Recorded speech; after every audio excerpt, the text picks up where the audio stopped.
Day number 66, 100 days journey for our CGJC 45th anniversary. Our text for today will be in 2 Corinthians chapter 12, verse 9 from our King James Bible. And he said unto me, My grace is sufficient for thee, for my strength is made perfect in weakness. Most gladly, therefore, will I rather glory in my infirmities, that the power of Christ may rest upon me. Sa talat ng ating binasa, makikita natin ng pangungusap ng Panginoon kay Apostol Pablo. My grace is sufficient for thee. My strength is made perfect in weakness. Una, ang sapat na biyaya, ang susunod ay tinutukoy ang aking kalakasan ni Pablo. Magiging ganap sa pamamagitan ng kahinaan. Kaya nga para bang binibigyan ng diin ni Pablo ang kanyang kahinaan upang ang kapangyarihan ng Panginoong Hesus ay manatili sa kanya. Sa katotohanan lang, marami ang ganito ang kanilang sinasabi. Mahina ako sa English, mahina ako sa math, mahirap kasi kami, maitim ako, ang pangit ko kasi.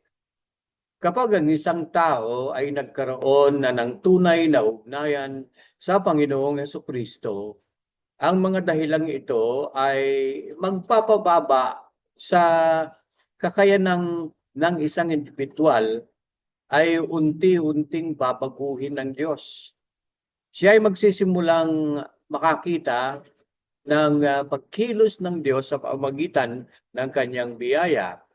Ang kasapatan ng Panginoon sa lahat ng aspeto ng buhay, hindi din naman sukatan ng katalinuhan ng pagsasalita ng English. Ito ay lengguwahe kagaya ng Tagalog, kagaya ng iba pang mga lengguwahe. Mahalaga ang math. Ito ay pag-aaral na matututunan sa sariling antas at sukat ng kakayanan. Dahan-dahan lang. Sinasabi lamang ito ng ilan dahil tamad lang silang mag-aral.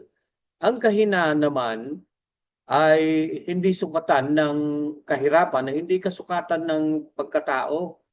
May mga mayayaman na ang sama ng kanilang mga pag-uugali at walang pakundangan sa kanilang mga kapwa dahil lang sa kanilang tinatangkilik na yaman.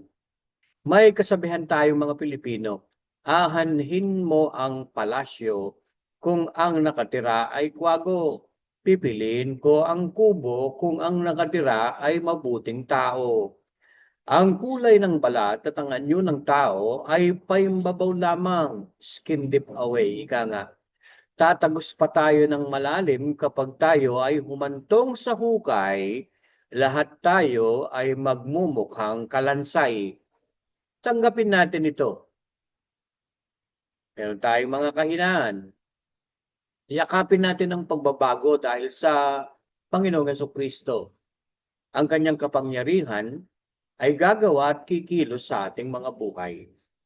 Tayo manalangin. Salamat po, Panginoon, dahil sa iyong biyaya, maging yung aming mga kahinaan ay magagamit mo upang ang kapangyarihan ng Diyos ay kumilos sa aming mga buhay.